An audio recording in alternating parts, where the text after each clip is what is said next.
Olá, meus queridos irmãos, estamos aqui mais uma vez para nós continuarmos nosso estudo da EBD, dando sequência sobre a vida e obra do Dr. Calley, e sua jornada aqui no nosso país. Nós já temos visto as grandes coisas que o Dr. Calley conseguiu conquistar em termos de pregação do Evangelho, e com a fundação da Igreja Fluminense, a igreja evangélica estabelecida aqui por Calley finalmente começou a se consolidar. E até 1864 eles já tinham conseguido conquistar muita coisa. Eu elenquei aqui algumas dessas conquistas e nós temos que a igreja fluminense ela estava bem enraizada no solo brasileiro, já estava bem firme, bem consolidada de fato. Ela estava registrada perante as autoridades para celebrar nascimentos, enterros, casamentos. A gente viu isso na nossa última aula, a dificuldade que a igreja evangélica, que os protestantes como um todo eles tinham devido às limitações em termos de cidadania, de direitos civis, como a questão de casamentos e enterros, coisas que estavam restritas apenas àqueles que faziam parte da religião oficial do Império, que era o catolicismo romano. Mas o Dr. Calley, com a sua influência, com pessoas do alto escalão e todo o seu empenho em realizar o trabalho em prol do reino, ele conseguiu conquistar alguns desses direitos, influenciou na conquista de alguns desses direitos. Então a igreja estava registrada perante as autoridades e poderia então celebrar agora nascimentos, enterros, fazer certidão de óbito.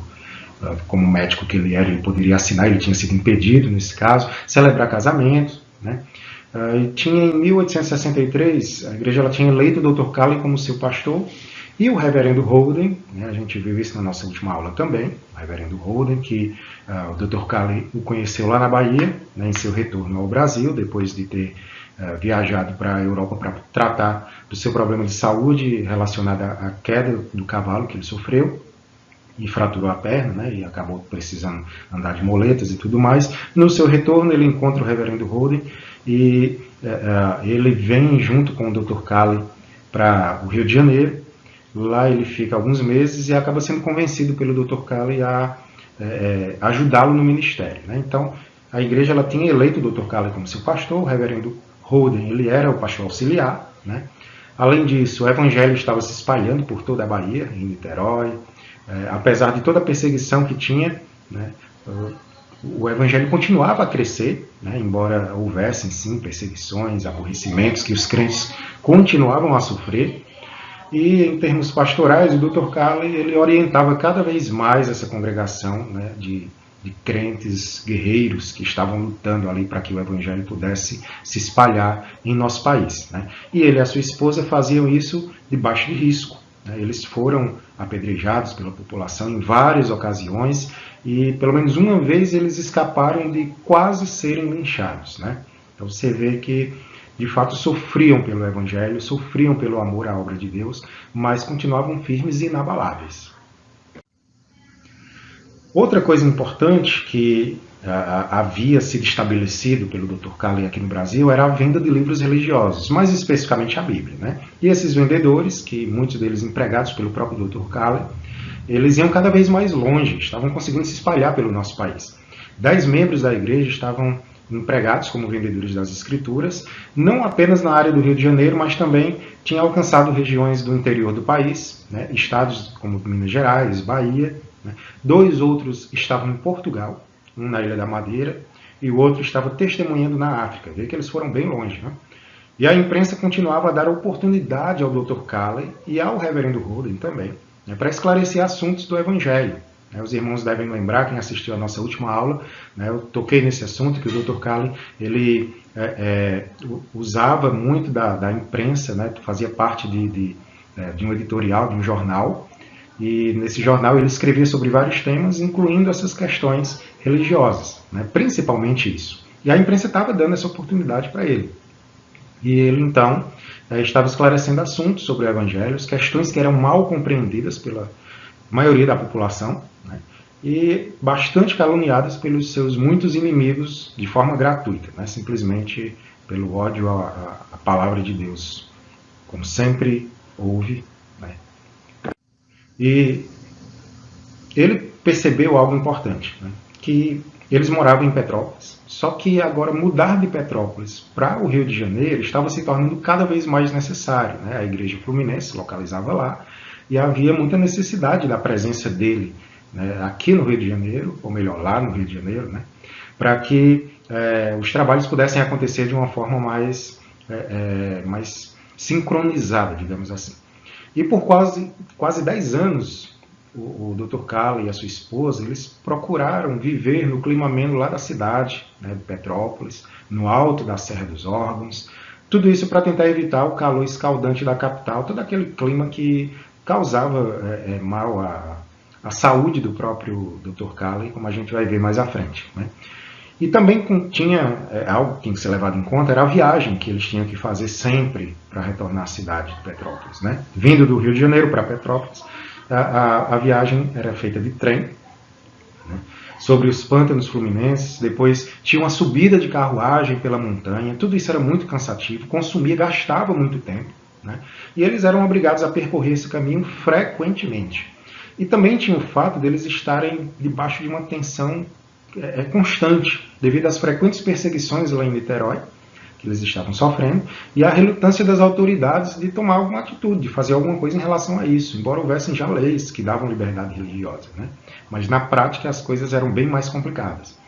Foi quando então o Dr. Calley conversou pessoalmente com o governador do estado, o chefe da polícia e os embaixadores, tanto da Grã-Bretanha quanto dos Estados Unidos, a fim de socorrer o seu rebanho que estava sendo atacado constantemente devido a essas questões de perseguição religiosa. E aí, finalmente, né, eles acabaram encontrando uma propriedade adequada no Rio de Janeiro, né? Eles já tinham tentado, a gente, puxando um pouquinho a memória nas nossas primeiras aulas, vimos que eles não tinham conseguido uma casa no Rio de Janeiro, por isso acabaram encontrando um lugar adequado em Petrópolis, mas agora, finalmente, eles encontraram a propriedade adequada, que ficava no Distrito de Saúde, né, na Travessa das Partilhas, que era uma das áreas mais pobres do antigo Rio, né, do antigo Rio de Janeiro, colonial. E a casa, ela ficava ao nível da rua, né? Tinha amplas acomodações para a igreja, e lá na parte de trás, né, na parte mais inclinada do terreno, conhecida como Ladeira do Barroso, no Morro do Livramento, eu coloquei aí uma foto para registrar, né, esse local, tinha um ambiente excelente para eles construírem uma casa, né, que poderia ser grande o suficiente para que pudessem então abrigar os encontros e todas as necessidades que ele tinha em relação às atividades da igreja, né, convidados e tudo mais. E no Distrito de Saúde moravam muitos artífices britânicos que trabalhavam nos estaleiros, né? Então os filhos desses artífices, eles frequentavam a escola dominical, os próprios britânicos também poderiam frequentar os cultos, então era bem vantajoso o local, né? E essa área também era onde o William Pitt, que veio para ajudar o Dr. Calley, se os irmãos lembrarem das nossas últimas aulas, a gente falou dele, né? Tinha uma escola lá para os filhos dos trabalhadores do estaleiro. Então era um ambiente perfeito, adequado, eles acharam o lugar que eles precisavam. E aí em agosto de 1864, a igreja se encontrou pela última vez na Rua do Propósito, né? Essa rua existe até hoje, eu coloco aí uma foto para ilustrar a rua atualmente, claro, né? Uma localização que tinha servido a igreja por 4 anos, e agora eles estavam se mudando para o seu terceiro local de adoração. Agora na propriedade do próprio Dr. Calley, que ele tinha adquirido, né, lá no Morro do Livramento, local que eles ocupariam pelos próximos 22 anos. E aí, em novembro daquele mesmo ano, a casa de Calley estava pronta para ser ocupada, né? E após longos anos, o ideal estava realmente se concretizando, né? Finalmente estava se realizando, que era a igreja e a casa pastoral juntas, né? Finalmente eles conseguiram esse ideal. Abordando aqui mais alguns assuntos em relação à Igreja Fluminense, a gente tem algo importante a ser destacado aqui, que foi o desentendimento com os presbiterianos, né? O relacionamento entre os presbiterianos e a Igreja Fluminense era um tanto hostil nessa altura do campeonato. Os presbiterianos, com a formação americana, eram bem menos rigorosos que o Dr. Calley, que permanecia muito fiel e rigoroso à disciplina escocesa em relação ao Dia do Senhor. Já comentamos sobre isso, né? Se não lembram, assistam às nossas aulas anteriores. Os americanos eles eram mais relaxados em sua abordagem à norma de comportamento cristão, especialmente sobre assuntos como fumar, beber socialmente, né? Participar da maçonaria. Vejam só o grau de liberdade que eles tinham, né? Isso incomodava o Dr. Calley. Ele estava ali formando uma igreja e ele tinha certos critérios que ele queria incutir na mente dos crentes que faziam parte da Igreja Fluminense. Então, havia um relacionamento complicado com os presbiterianos devido a essas questões. E mais problemas ainda surgiram a respeito da ceia do Senhor. Por quê? Veja só essa história. O Dr. Calley, ele aderiu à tradição escocesa de fechar a mesa, está destacado aí no slide. O que é que isso significa? Permitir apenas aqueles que fossem comprovadamente cristãos participarem do pão e do vinho. Isso significava dizer que a ceia do Senhor só seria aberta para quem de fato fosse um cristão comprovado, né, pelos crentes ali da Igreja Fluminense. E um membro da Igreja Presbiteriana, brasileiro, ele foi proibido de tomar os elementos quando ele estava visitando a Igreja Fluminense, em um domingo que estava acontecendo a ceia do Senhor, né, por motivos dos quais eu já citei aí no parágrafo anterior do slide, como os irmãos podem observar. E os presbiterianos, eles registraram seu protesto, né? Só que a Igreja Fluminense se reservou o direito de aceitar ou excluir os comungantes, né? E aí não permitiu que esse presbiteriano participasse da ceia do Senhor. Os missionários presbiterianos, eles criticaram então Calley, aquela questão de troca de elogios, né, digamos assim. E eles criticaram Calley, consideravam Calley muito tímido, diziam que Calley tinha que ter mais publicidade, que o estilo de pregação dele tinha que ser mais agressivo, né? Em outras palavras, era isso que eles queriam enfatizar, que ele tinha que ser mais aberto, mais público, que ele tinha que ter mais ousadia, confrontar. Mas, irmãos, cá entre nós aqui, que conhecemos a história, já temos visto, Dr. Calley já tinha vivenciado algo muito complicado lá na Ilha da Madeira, né? O confronto com a religião católica tinha sido um tanto complicado, né? Causou danos muito graves à igreja. Dr. Calley ele insistia que muita publicidade, na verdade, era imprudente, né? Ele lembra o que custou a ele lá na Ilha da Madeira, né? Ele perdeu a princípio as escolas, depois o direito de medicar, finalmente foi proibido de pregar até ter que sair fugido da Ilha da Madeira. E agora ele estava agindo de uma forma mais prudente. A disseminação das escrituras de maneira discreta, através dos vendedores de livro, da pregação nos lares, em locais de encontro. Esse era o método do Dr. Calley, né? E, embora os presbiterianos criticassem ele por esse método, mas era um método que, pela própria história, né, se mostrou muito eficaz. Qual era o conselho do Dr. Calley, né? O conselho dele era o seguinte: esqueça que a pessoa com quem você está conversando é uma católica romana que deve entender que a missa, confissão, purgatório, papa, está tudo errado, né? A preocupação, uma preocupação intelectual desse tipo nunca vai levar aquela pessoa à salvação. Olha só o conselho do Dr. Calley, irmãos, prestem atenção. Ele estava dizendo que quando fosse evangelizar, conversar com alguém que não era cristão, não era católico, ou melhor, que não era crente, ele tinha que esquecer que aquela pessoa era católica, esquecer que ela deveria entender que missa era errado, confissão de pecados a padres, né, era errado, purgatório, né, o Papa, estava tudo errado, né? Esse tipo de coisa não ia levar ninguém à salvação. Tinha que se lidar com essa pessoa como uma pecadora, como ela sendo uma pecadora, como de fato era, né? Precisando de salvação que somente Cristo pode dar através do seu sacrifício. Ela então será ensinada sobre Deus e preparada para a casa da glória. Uma vez que a pessoa entendesse que ela era pecadora, a abordagem central da evangelização tinha que ser essa, né? Infelizmente a gente vê esse tipo de situação até hoje. né, a gente percebe que muitos crentes não sabem como evangelizar. E quando vão evangelizar, abordam questões outras que não a necessidade de salvação. E muitas vezes acabam fechando a porta do evangelho para essas pessoas, né? Ao invés de se abordar esses assuntos, questões doutrinárias, Calley ele dava aqui o conselho: lide com a pessoa como sendo uma pecadora, vá direto ao ponto. Qual é o ponto? Ela é pecadora, ela precisa entender isso, que ela está afastada de Deus e, como tal, ela necessita de salvação e que ela só vai encontrar isso em Jesus Cristo.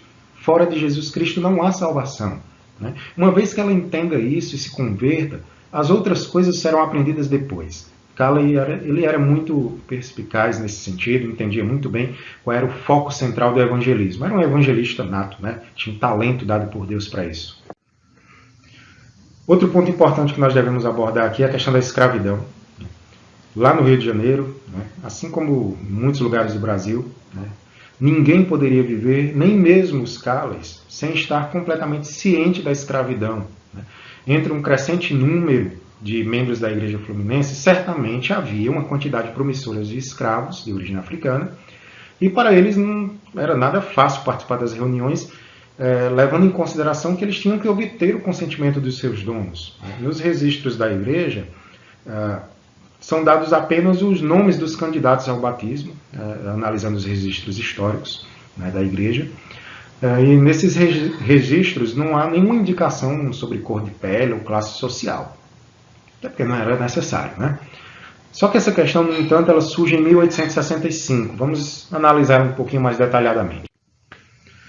Teve um candidato à membresia da Igreja Fluminense chamado Bernardino de Oliveira Rameiro. Ele era um homem que tinha trabalhado com Pitt no estaleiro, né, e ele era dono de escravos. Em uma das reuniões da igreja, a questão foi calorosamente debatida. Por um acaso, prestem atenção, meus queridos irmãos, por um acaso pode um crente no Senhor Jesus Cristo ser dono de escravos? Olha só o levantamento aqui que foi colocado. Nas reuniões seguintes, ocasiões em que o Dr. Calley costumava dar longas exortações sobre tópicos relevantes, ele acabou abordando esse assunto. Como um verdadeiro crente deveria tratar os seus escravos? E qual é a vontade de Jesus a esse respeito? E aí ele cita a exortação de Paulo, que se encontra lá em Colossenses, capítulo 4, versículo 1. Vou ler aqui para os irmãos. Diz: Senhores, tratai os servos com justiça e com equidade, certos de que também vós tendes Senhor no céu. E outro texto, lá em Efésios 6, 9, né, um pedacinho do trecho, que diz: deixando as ameaças. Então perceba. Então ele demonstra aqui que há coisas pertencentes a cada pessoa, né? Coisas que são delas. Por exemplo, o próprio corpo, seus membros, suas funções. E eles não podem ser entregues a outra pessoa. E cada um tem o direito de usar o seu próprio corpo de uma maneira justa e honesta para o benefício pessoal. E aí o que é que Calley aborda? Se um homem exerce jurisdição sobre outro, de forma que este nada usufrui do que tem, nem do próprio corpo, como era o caso da escravidão, né? Aquele é ladrão e vilão. Esse que exerce a jurisdição sobre o outro. E aí, destacado aqui, cada um deve dar conta de suas ações ao grande juiz, ao fazer outro homem trabalhar para ele, contra a sua vontade, sem receber salário, sob ameaças de punição.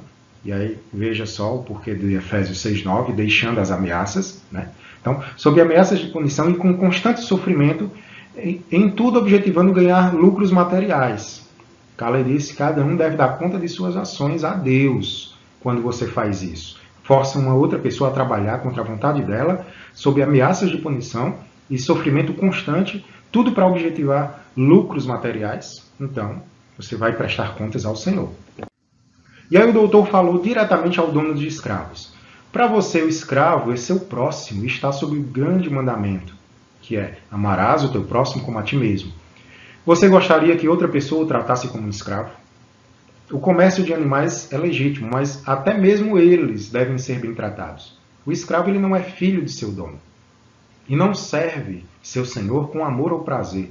Ele trabalha como um animal, sem receber qualquer recompensa por seu trabalho, trabalha apenas porque teme a ameaça das pancadas do cruel e desumano tratamento por parte daquele que o roubou de sua liberdade. E você que faz estas coisas é inimigo de Cristo e não pode ser membro da igreja dele. De Jesus, que nos redimiu da maldição e nos deu liberdade e nos fez filhos de Deus. Segundo Romanos 8, versículo 15 e 16. E aí, diante de todos esses argumentos dados pelo Dr. Calley, o resultado do debate não foi registrado, mas é claro que o pastor julgou que donos de escravos eram indignos de se tornarem membros da igreja, e com este regulamento a igreja estava de completo acordo. Todos aceitaram, né? Então Calley foi bem incisivo e enfático nessa questão. E a esta altura, o pastor auxiliar, né, o reverendo Richard Holden, que coloco mais uma vez a foto dele aí para os irmãos lembrarem, nós comentamos na nossa aula anterior, ele demonstrava o seu verdadeiro valor. Sob a sua orientação, a sociedade bíblica melhorou em eficiência, né, e na igreja fluminense ele aliviou o Dr. Calley de muitas tarefas onerosas. Os brasileiros o descreviam com uma única palavra: simpático. É uma pessoa sincera, amável, bem disposta, demasiadamente generosa e cheia de compaixão. Richard era tudo isso, um verdadeiro e experimentado amigo para os Calleys e um dedicado pastor para as almas da igreja. Havia, no entanto, uma tempestade que estava começando a aparecer no horizonte, irmãos. Quando o negócio parece que está ficando bom, aí vem a tempestade. Olha só. Primeiro, a fraca saúde do Dr. Calley. E segundo, a influência dos ensinamentos de John Nelson Darby, fundador de um movimento chamado Irmãos de Plymouth. Essa influência, estava para vir sobre o Richard Holden, o pastor auxiliar, que nós acabamos de abordar. Vamos falar do primeiro ponto, né, da primeira onda de tempestade, que foi a saúde do Dr. Calley. Depois a gente toca no segundo ponto, que era a influência dos irmãos Plymouth, né? Sobre a saúde do Dr. Calley, nós temos aqui algumas coisas importantes a serem destacadas, né? Que, embora houvessem frequentes visitas à Serra dos Órgãos, lá em Petrópolis, que tinha um clima muito ameno, né? Teresópolis, Nova Friburgo, né? Com seu clima muito estimulante, a saúde do Dr. Calley continuou a piorar. Toda vez que ele retornava para sua casa no Rio de Janeiro, né? Agora lá, a casa pastoral, o clima muito quente, excessivamente quente e úmido, né? Tornava o Dr. Calley fisicamente exausto. E ele sofria com muitas dores de cabeça, né, enxaquecas, ataques frequentes de enxaqueca. Só que mesmo assim ele nunca deixava que a sua condição física interferisse em suas atividades missionárias. Perceba aqui como é um exemplo para nós hoje, irmãos. Mesmo diante das limitações, até mesmo físicas, questões de saúde, isso não impediu o Dr. Calley de fazer a obra. Com certeza ele tinha em mente que muito mais sofreu o Senhor Jesus por nós. E isso não impediu de dar prosseguimento à obra na cruz, né? É o mínimo que podemos fazer, sofrer por amor de Cristo. Só que aí aconteceu então uma grande crise, que foi um ataque do coração. Ele estava no centro da cidade, voltando de uma visita a Niterói, quando o primeiro ataque de dor intensa o enfraqueceu grandemente, né? E como ele era médico, ele soube rapidamente do diagnóstico, que era um ataque do coração.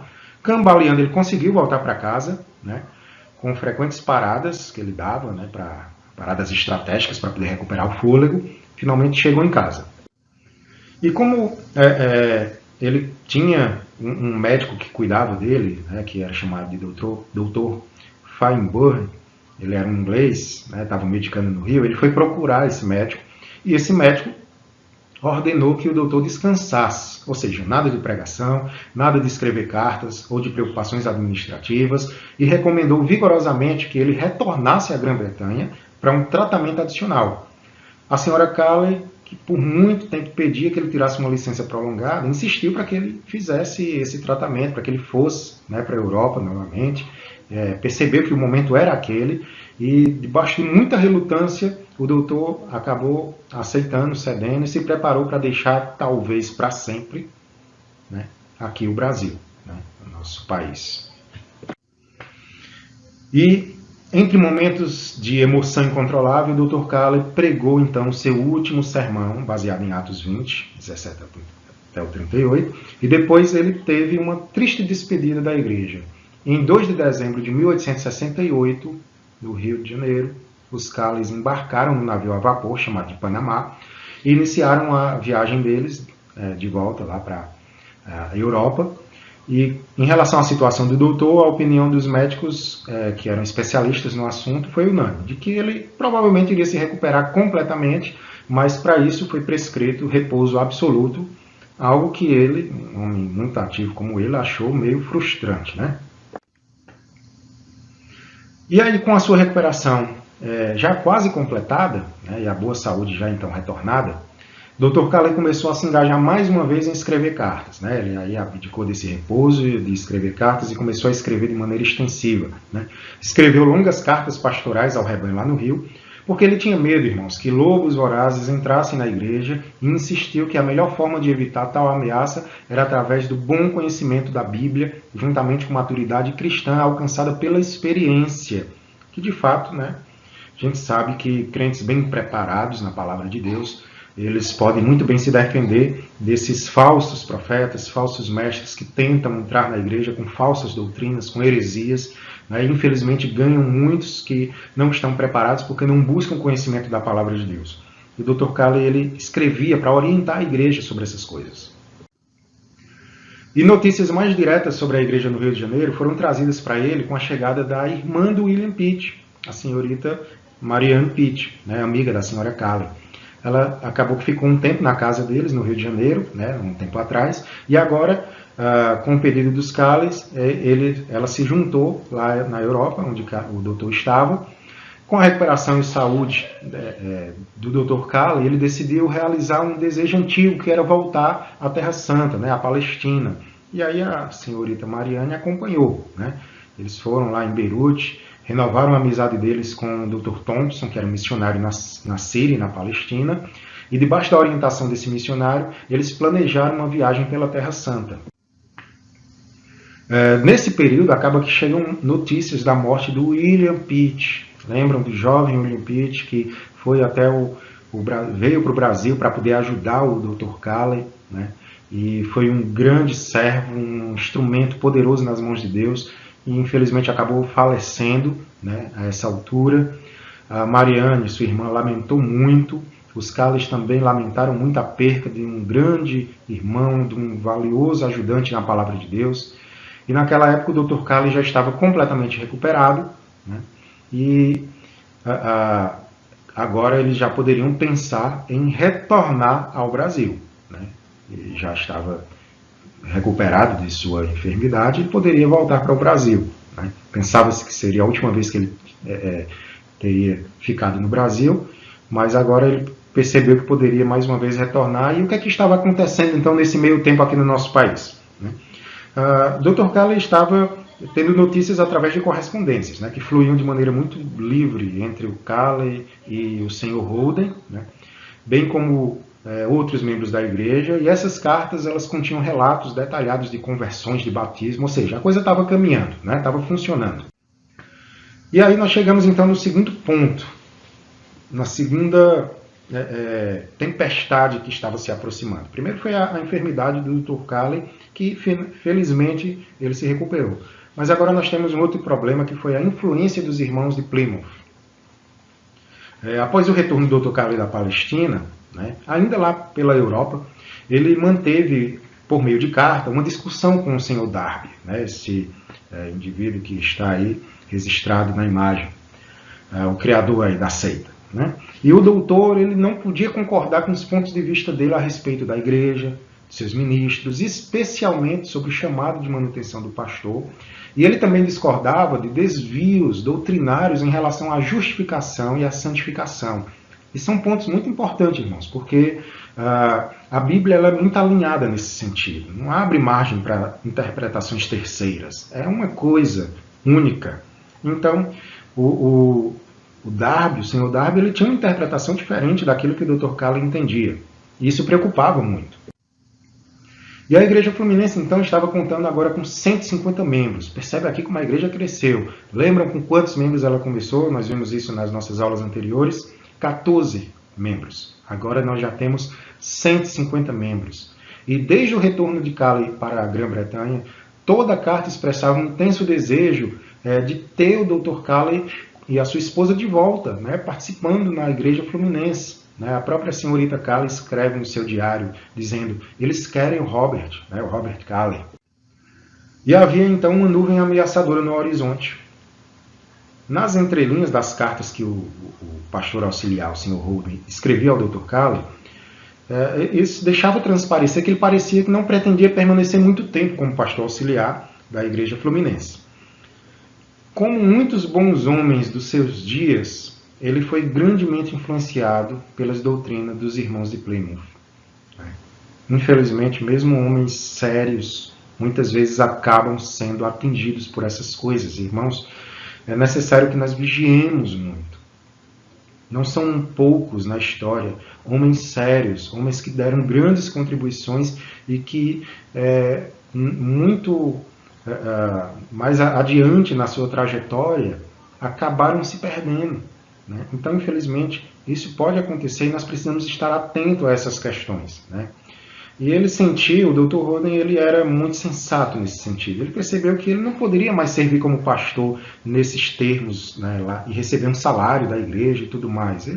Ele não estava mais se enquadrando, e ele sabia disso. E ele não quis ficar ali na igreja pensando de uma forma diferente. Ele percebeu que ou ele abandonava seus novos ideais e continuava ali dentro da linha como o Dr. Calley ensinava, ou então era melhor ele deixar a igreja. O Dr. Calley estava percebendo isso nas entrelinhas, nas cartas que ele recebia, que eles trocavam, né? Se o Sr. Holden persistisse com o seu plano, né, de toda essa influência dos irmãos de Plymouth, o Dr. Calley teria que encontrar outro ajudante para substituí-lo, né, se o Mr. Holden ele deixasse a igreja. Então ele precisava de um outro pastor auxiliar para ele. E aí ele procurou um substituto em sua terra natal, mas não teve sucesso. E aí a sua mente se volta para a Igreja Fluminense. Lá, então, ele encontra o João Manuel Gonçalves dos Santos. Por muito tempo, o Santos ele tinha servido como secretário da igreja, tinha mostrado qualidades admiráveis como administrador, e ele também era um bom pregador e um homem de caráter maduro e impecável. Era o candidato perfeito para esse trabalho. E aí o doutor sabia que o jovem João Manuel dos Santos, ele iria precisar de treinamento especial. Com isso em mente, ele apelou para o seu amigo Charles Spurgeon, como os irmãos podem ver aí na foto, o brasileiro que foi aluno do Charles Spurgeon, né? E ele tinha uma faculdade pastoral, estava funcionando, e Spurgeon prontamente ofereceu ajuda para treinar o jovem brasileiro para o ministério, né? O João Manuel dos Santos, ele foi um grande homem na história da igreja evangélica aqui no Brasil, né? Ele, de fato, usou tudo que ele aprendeu, né, com Spurgeon, com o Dr. Calley, e exerceu grande influência no ministério cristão aqui no nosso país, né? Os irmãos podem pesquisar um pouco mais da história dele, né, e vai ver o quanto ele contribuiu. E a viagem de volta ao Brasil, então, retornou, né? Dr. Calley, diante de todas essas questões, né, a saída, né, iminente do Sr. Holden, ainda não tinha saído, né, a gente vai ver isso mais na frente, mas já estava dando indícios disso, então ele planeja um substituto e encontra isso na pessoa do João Manuel Gonçalves dos Santos, né, e aí ele retorna então para o Brasil. 15 dias depois, o navio ancora na Baía de Guanabara, os Calleys estavam de volta ao Brasil mais uma vez, né, e agora iriam retomar as atividades rotineiras. E aí no final de junho, então, o Sr. Holden embarcou para a Inglaterra, incerto se ele voltaria ao Brasil, né. Com a chegada do Dr. Calley, aí então o Sr. Holden ele deixa o Brasil, né, e o Dr. Calley volta a assumir como pastor, né, treina o João Manuel Gonçalves dos Santos, né, e retoma as atividades rotineiras da igreja, e algumas mudanças começam a acontecer, mudanças essas que nós vamos deixar para a nossa próxima aula, né. Quero agradecer aos irmãos pela atenção, desejar aos irmãos, né, que Deus os abençoe grandemente. Espero que tenham compreendido um pouco mais da história do Calley, né. Próximo encontro, nós estaremos dando continuidade a essa história magnífica desse missionário abençoado por Deus. Que Deus os abençoe. Amém?